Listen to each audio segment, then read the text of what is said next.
Nelson Jordan. I'm Chris Nelson. If you have not done so already, please go ahead and subscribe to our YouTube page, follow us on all of our social media pages, and listen to us wherever you get your podcasts.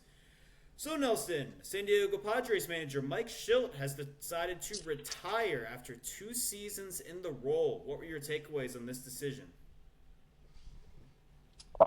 This wasn't even a Padres decision getting rid of him. This was a deep and personal problem that Mike Shildt was having. The more I actually read into it and looked into it, well, to note, he's been in the MLB for a long time. I think well over 30 years.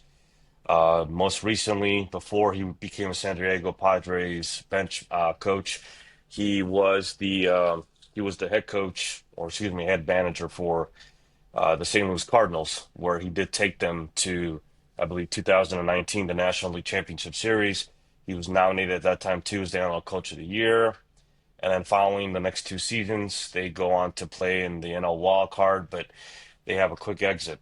And subsequently, the Cardinals let him go, and then he decides to go ahead and join with the San Diego Padres then thereafter. He has taken the San Diego Padres to more than a few postseason appearances. He has become also, while doing so as well, the first manager in San Diego Padres history to have 90 games back-to-back seasons, or 90 wins, excuse me, in back-to-back seasons, which surprisingly, I didn't think that was possible, but for so long, but I guess he did. And throughout his career, he's been a manager that has been for the players. He has always been someone that has gone out and not only fought for them, but done whatever he could to keep the clubhouse in good spirits and also the coaches as well. He's always been a player guy first. That's one thing that a lot of people can speak of on Mike. But for some reason, as of last year, I don't know what happened.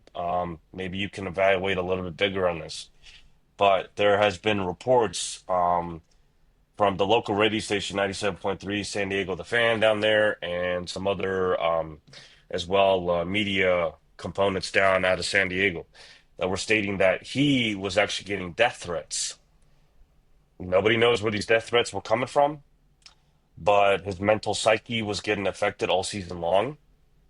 And also on top of that, he had some other personal issues that he was taking care of as well. So all that accumulated, and at the very end, he decided to mutually take a step back. And the Padres did come out with a good message, basically, and I'm paraphrasing, that we respect his wishes and we hope that he does take care of himself, and we do not tolerate any uh, such foul messages and or violent message threats that came to our attention there afterwards. And we will do whatever we can to help Mike Shildt at this time going forward. But for that, we thank him for his service regardless. Again, I'm paraphrasing. So I don't have anything else to add, but it's unfortunate. He was a good coach for the Padres, and now they're looking for the next head coach this offseason.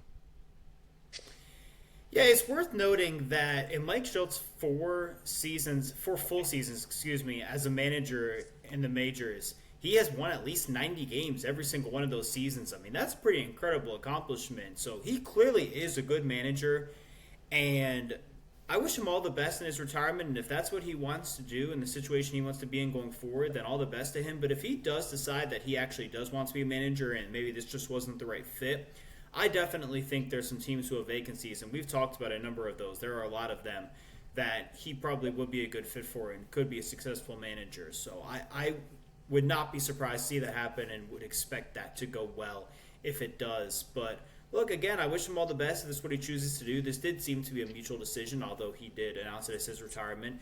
And I get it on a surface level. Look, the Dodgers took a step back this year, but so did the Padres. And I think the expectation was with the investment they've made into that roster, that team, and with the talent they have, they thought they were going to be better. And if the Dodgers weren't going to be quite as good, even though obviously we see what they're doing in the postseason, but in terms of the regular season, then the Padres would have an opportunity there, and they didn't take advantage of it. They were a few games worse, and then they got bumped in the wild card, not as good as what they were able to do last year when they got to the divisional series. And so I just feel like I think they felt like they were going in the wrong direction, and I think he felt the same. Obviously, you named a number of the other factors that were involved here, and it just felt like the right time to move on. And I could respect that, and I understand. And again, I wish him all the best going forward, and whatever that is, whether he does remain retired or if someone else takes a chance on him and gives him an opportunity. He's proven to be a great coach and a great manager when he's been given those opportunities. So, do you have anything else on this? No, I don't. All right, guys. Subscribe to that YouTube page. But for right now, for Nelson Jordan, I'm Chris Nelson. This has been the first and final word.